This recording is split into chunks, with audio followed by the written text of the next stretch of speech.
Hello and welcome to the Paranormal Podcast, the first installment of the Paranormal Podcast. My name is Dan Pasella, lead investigator for Orange County, New York Paranormal. You can find us at www.orangecountanyparanormal.com, as well as on Facebook, Instagram, and on our YouTube channel. We are a paranormal group out of upstate New York, Orange County, New York to be precise. My wife Emily and I started this organization about 5 years ago after several years of investigating the paranormal just in normal group settings, an activity that we're actually going to talk about a little bit later on in this episode. But what kind of group we are, if you're unfamiliar with us, is we are what you would call a scientific paranormal group. We are a group of investigators who rely on equipment. We rely on all of the digital recorders and the cameras and all of those kind of things to gather paranormal evidence. We do not use psychic mediums, empaths. We are not any of those things. Therefore, we are sort of relegated to using equipment, and that is what all of our evidence is based on. We publish all of our evidence on our YouTube channel, Facebook channels. All of our businesses, museums, and places that we have gone and the events we do, you can find on those mediums. So why start a podcast? I mean, there are plenty of them, right? Well, when Emily and I got into this, we started trying to find folks like us in the paranormal community, and we actually had a hard time finding it. It's not that we get along with everybody, but at the same time, we are not, as I said before, psychic mediums. We are not demonologists. We are not any of these things that draw people in to the paranormal. We are just ordinary people with an extraordinary hobby. And when we first started out, we had trouble finding relatable paranormal content, stuff that wasn't, it's either masterclass or new. There's nothing in between, and we wanted to create a forum similar to the events that we do, similar to the speaking engagements and the guided ghost hunts that we do, where we try to bring it to be more relatable, to be something that everybody can digest and everybody can understand. And that is what this podcast is going to be about: relatable paranormal conversations, our thoughts and opinions on paranormal topics. It's also going to follow our adventures. One of the reasons we're timing the first episode now is we're about to get into what we call investigation season, where we're lining up investigations and we want to talk about those. We did those in the form of vlogs on our social media channels, and this is going to take the place of that. But we like to talk about the investigations we do, how we plan them, how we go about it, what our thoughts were on certain things we saw, places we went, people we've met along the way. And speaking of people we've met along the way, that's something else that we want to bring with the creation of this podcast, is to introduce all of you to some of the amazing people we've met along the way, to interview some of these folks with fantastic stories, but not just the stories of their haunt, but just sort of looks inside how living around the paranormal can affect your everyday, affect your business, affect your career, change how you think of everything. And we have some interviews lined up with some really great people that can really shed some light on just kind of what walking into something and all of a sudden you're dealing with this whole paranormal world that you never even thought of before, or maybe even believed in before, and how it changed their lives, their experience. So that's what we want to bring. So it's going to be a little bit of everything, from talking about our own experience to talking about other folks' experiences. But at the end of the day, we wanted to create a podcast where we could have relatable content, relatable paranormal content for everyone. And that really is what it's about. And you can contact us as well if you have something you want to talk about or something you might find interesting. Our Facebook, our YouTube channel, our Instagram, you can get us through any of those. Our website, www.orangecountanynyparanormal.com, and our email address is at Gmail, orangecountanynyparanormal@gmail.com. This podcast is available on all major podcast platforms, and there's a video version of it on our YouTube channel and our Facebook channel as well. And if you are watching us on YouTube or Facebook and you haven't had a chance yet, please like and subscribe, leave a comment, tell us about your thoughts on the paranormal. We'd love to hear from you. We'd love to hear about them. So, being that this is our first episode of this podcast, we thought it would be interesting to talk about our first real paranormal adventure. What started all of this? What got us into all of this? And weirdly enough, it started as an anniversary present. I've always been fascinated with the paranormal, and when Emily and I got married, I sort of got her interested in it as well. I don't have any kind of like earth-shattering paranormal experience that brought me into this. I mean, we've met some people who've had some pretty profound experiences as children. However, my first paranormal experience was from living in a neighborhood in Western Pennsylvania that would occasionally, you would see like a white mist-like figure running through the neighborhood. And, you know, I saw it about 2 or 3 times over the course of about, 10 years as a kid. But then I came to learn later on that our neighborhood and our entire town was actually very deeply involved in the Underground Railroad. So what I very likely was seeing was the residual energy of a spirit just running through what were cornfields at the time. Another paranormal experience, when I was a little bit older, my great-grandmother lived in Hillview Manor, which is a very iconic haunted location in Newcastle, Pennsylvania. One in which we, by the way, got to investigate a couple of years ago. You can check out that video on our YouTube channel. And while we're sitting there at the party, we heard a piano play. And my aunt turned to me and said, "Who's playing the piano?" And nobody was playing the piano. And a couple years later, I'm watching an episode of Ghost Hunters, and they're at Hillview Manor, and they're talking about a piano that plays on its own. Probably the most fulfilling piece of evidence we ever captured was actually getting that piano when we went to investigate. Check out that video because it's really cool. But before all of that, before all of everything that became Orange County, New York Paranormal, it was just Dan and Emily going up to Rolling Hills Asylum because Emily, on a whim for our anniversary, bought us two tickets to go up there and, ghost hunt with about 30 other people. And I'll tell you, everybody was represented. You had people who thought it was a jump scare funhouse corn maze thing. Yeah, and there was actually another paranormal group there too, and I'll talk about them in a minute.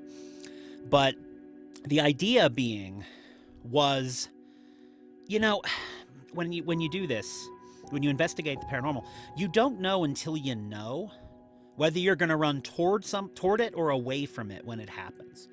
And that's what we wanted to know. That's what I wanted to know. And Emily knew I wanted to know that.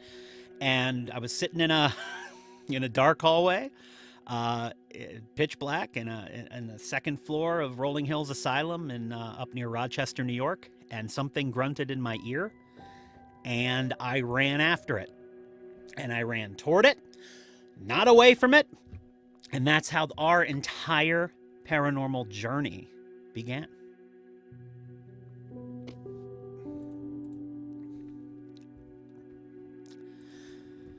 So I want to talk about that first experience. Again, fitting. First episode of the podcast, first paranormal adventure. The memory I have the most is just how woefully unprepared we were for it. I think Emily had bought a digital recorder at Best Buy, and we had like a GoPro camera with us that wasn't night vision because I had about 2 days notice on this. And we went up there. And again, there's 30 other people up there, and we didn't know what to expect, like everybody else there. We'd only really ever seen this on television and read about it in books. So we're there, we do the whole tour and everything, and there's two memories I have of this. I must have sounded like I knew what I was doing, because much to my wife's annoyance, there were like these 4 sorority girls there on like a Friday night adventure or something, and they must have thought I knew what I was doing because they were following me around while I was doing whatever investigating I was doing. I would probably look back at how I was doing it today and be like, what in the world were you trying to get from that? But at the same time, I did what I knew, or at least what I thought I knew. And it annoyed Emily that that these 4 sorority girls were following me around for about 20 minutes. But the lasting memory of it was that paranormal group that was there. And I say that because we formed Orange County, New York Paranormal not long after this. And what we decided to become as a paranormal group was very much based off of what we saw from the paranormal group that was at Rolling Hills that night. And it was a group of people that I actually was eager to try and talk to because I was fascinated with the paranormal, and I was fascinated with people who did it. Who were actually going around and investigating and doing that. I was fascinated. I had things I wanted to ask them, and they could not have been bothered by any of us. We were in their way. Even though we all paid the same price and there's 30 people, they just couldn't be bothered to talk to anyone. They acted like they were like from a television show or something when they're just like us, a paranormal group. They would close doors when they would go into sections of the building. This is a public ghost hunt event. The people paid money to do this, and they're closing doors and locking doors behind them so they can conduct their own experiments and stuff like that. And I remember thinking to myself, man, that is just a little bit jerky. And I remember thinking to myself, man, if I ever was a group, I wouldn't want to act like that. I wouldn't want people to look at me and go, wow, that's how paranormal investigators act. And it really formed into what Emily and I believe in, which is being very inclusive. We host more events than we go to, but whenever we're doing an investigation, we take the time to teach what we know, to impart the wisdom, to do these things. That's why we love doing events so much. And it was that first group that we saw that just couldn't care less about anyone else that was there. And I didn't even say hello. Just, we did not exist to them. And I'll never forget that, because that was really that's really my takeaway. And it's actually formed how Emily and I have decided this group will be and how we will proceed in terms of how we deal with people, how we educate. Now, Emily and I are both educators professionally. I'm a sales trainer and she's a middle school teacher.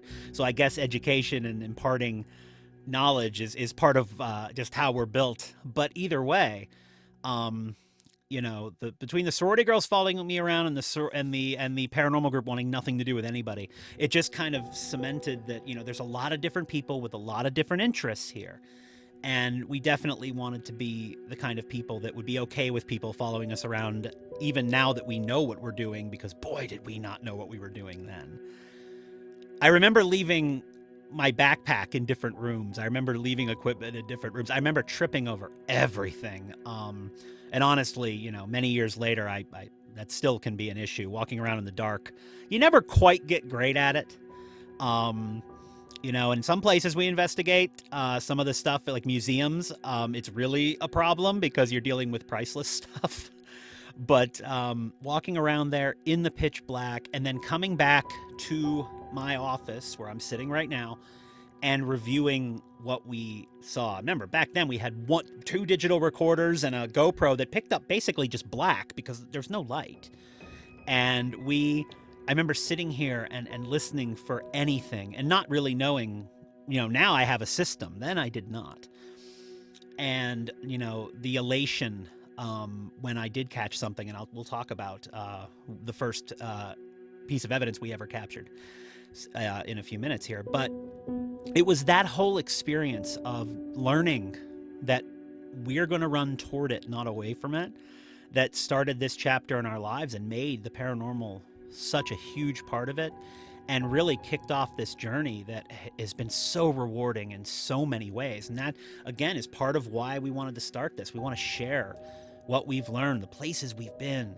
The biggest surprise has actually been the living people we've met. We've made some friends for life just on the people that we've met, and we hope to bring their stories, and in some cases bring them onto the podcast to tell their story and to show how the paranormal has affected their lives and how we sort of came together with them. And it's been a very rewarding experience, and it all started that one night at Rolling Hills Asylum with the wrong equipment, with the wrong preparation, with the wrong plan. And at the end of the day, we did everything wrong but it catapulted us into something that in our lives has been so right and so much fun and such a joy to continue to do. And that adventure, that whole adventure is available on our YouTube channel, our Facebook channel, Instagram. We make videos of everywhere that we go. We share all the evidence from the businesses and museums. Residential stuff is private, but we share everything we find. It's all right there. You can find it. But that was our first paranormal experience. Leave a comment below on what your first paranormal experience was and how it affected you. And if you've pursued any paranormal adventures or chose not to pursue any paranormal adventures based off of that first experience, we would love to hear what everybody's first paranormal experiences were. And please share that. Please leave a comment. So in an episode that is all about firsts, I wanted to share with you the first piece of evidence we ever collected, that we ever caught on a digital recorder at Rolling Hills way back during that first ghost hunt event. Events are hard to get evidence at. We didn't know that at the time, but we know it now. But the nice thing about this, Emily actually made a really good call on this, and you'll discover through our adventure that she's the one who makes all the intelligent decisions. But she said, you know what, everybody's going to the morgue, everybody's going to the psych ward. Let's stay in the residential area, the second floor and the third floor, which was great because nobody was there. And we had this phantom pipe smoking smell following us around all night, which was really, really weird. I've never had it since to be that strong. We've had phantom smells before, but that particular scent just sticks in my nose. But at the same time, because we were by ourselves, I actually trust this EVP. EVP stands for Electronic Voice Phenomenon. Or phenomena, and it's a voice that our equipment can hear, but we cannot hear through our own sense of hearing. So the equipment can pick it up and we can't. And I'm standing in a room addressing a wheelchair that's in front of me, talking about what's looking out the window, and someone decided to make a comment, and here's that comment.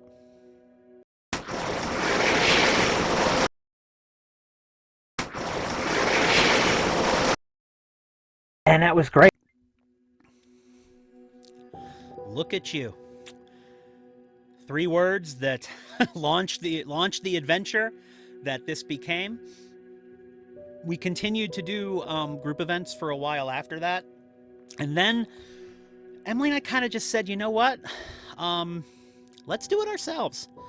Let's try this. Let's try to be a paranormal group that, and go around and do these investigations on our own and, not have to go to group events so much. And that night there, and that EVP you just heard, sparked that entire journey that we've been on and continue to go on.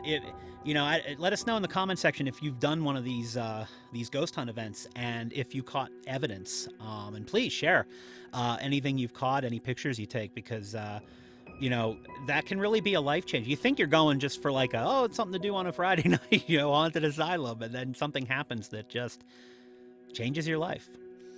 And that launched it, and that launched everything we've become, including this podcast, the first episode of the Paranormal podcast.